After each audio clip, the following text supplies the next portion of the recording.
ওয়ালাইকুম সালাম। ভালো আছি বাবা। হ্যাঁ,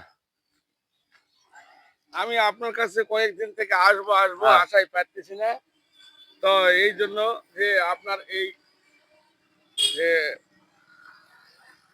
পাটার যে একটা প্রকল্প আপনার চলে, এই প্রকল্প বা খামারে আপনার আয় উন্নতি এবং কেমন হচ্ছে ভালোই হচ্ছে। এটা জানার জন্য আমি আপনার কাছে কয়েকদিন থেকে আসি। এটা আমাদের মিডিয়ার মাধ্যমে মানুষকে দেখানোর জন্য চেষ্টা করতেছি, সময় পাচ্ছি না।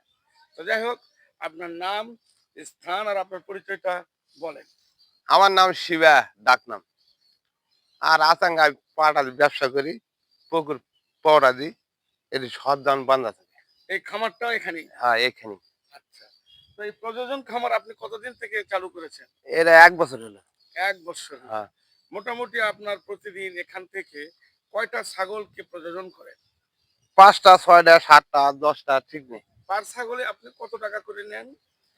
এরা হলো 300 আর ওরা 200। এটা কি জাত, ওইটা কি জাত? এরা হলো তোতা। তোতাপুরি। হ্যাঁ, আর ওটা? আর এরা দেশি।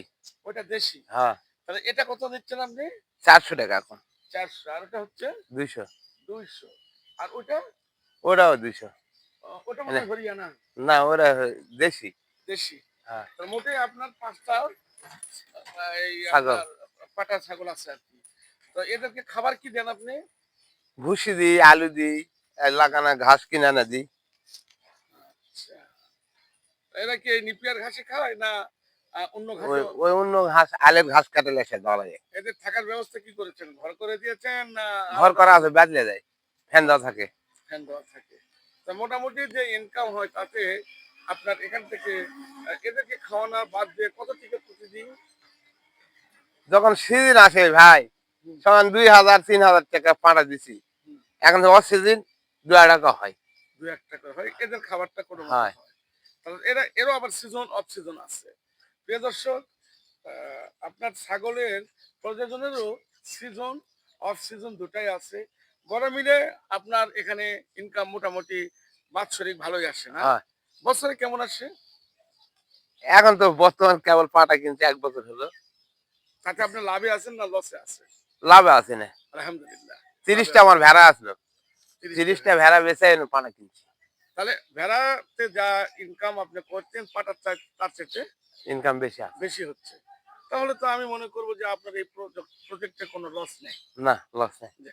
প্রিয় দর্শক, এই যে আমরা এই খামারটার যে আম ছাগলের যে প্রজনন যে খামারটা আজকে আপনাদেরকে দেখাইলাম, ছোট খামার, কিন্তু হলেও তো সেখানে একজনের কর্মসংস্থানের ব্যবস্থা হয়েছে। সেই মর্মে আমরা যেটা এখানে আলোচনা করে বুঝতে পারলাম যে প্রজনন একেবারে খারাপ একটা কর্ম নয়। এটা তো মানুষ ইনকাম করে তার জীবন জীবিকা সুন্দরভাবে পরিচালনা করতে পারে।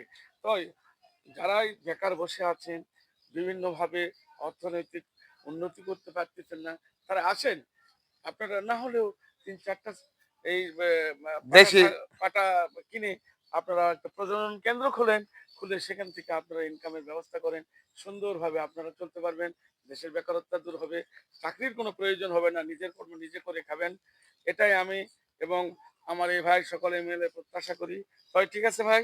আল্লাহ হাফেজ। আল্লাহ হাফেজ।